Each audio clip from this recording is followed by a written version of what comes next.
তো বন্ধুরা, যারা আপনারা আমার ভিডিও প্রতিনিয়ত দেখে থাকেন তারা হয়তো দেখে থাকবেন যে এই পাখির বাচ্চাটি কত ছোট অবস্থায় আমি পেয়েছিলাম। তো এখন এ একটু বড় হয়ে গেছে, 3-4 দিন হয়ে গেছে যদিও।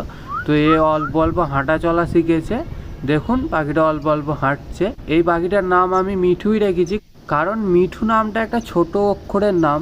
তো পাখিদের এই মিঠু নামে ডাকলে খুবই সহজে এই নামটা চিনে যায়। আর যেহেতু আমি এই পাখিটাকে নিজের হাতে খাইয়ে বড় করে তুলছি, তো দেখা যাক কতদিনে পাখিটা বড় হয়ে ওঠে। দেখুন মিঠু কত সুন্দর এদিক ওদিক যাওয়া শিখে গেছে, এখন এক জায়গা থেকে অন্য জায়গায় নিজে হেঁটে হেঁটে যেতে পারে। তো মিঠু খুবই দুষ্টু হয়ে যাচ্ছে, ধীরে ধীরে এদিক ওদিক পালাচ্ছে। আর মিঠুর গায়ে আগের থেকে অনেক বেশি পালক বেরিয়ে গেছে, অনেক সুন্দর লাগছে এখন মিঠুকে। মিঠু একদম পুচকু, একটুখানি আনা হয়েছিল মিঠুকে।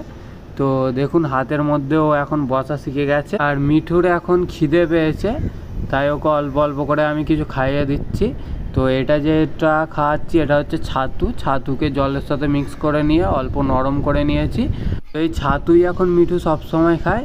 তো ভিডিওটি ভালো লেগে থাকলে একটি লাইক করে দেবেন, আর চ্যানেলে নতুন হলে চ্যানেলটিকে অবশ্যই সাবস্ক্রাইব করে দেবেন। ধন্যবাদ।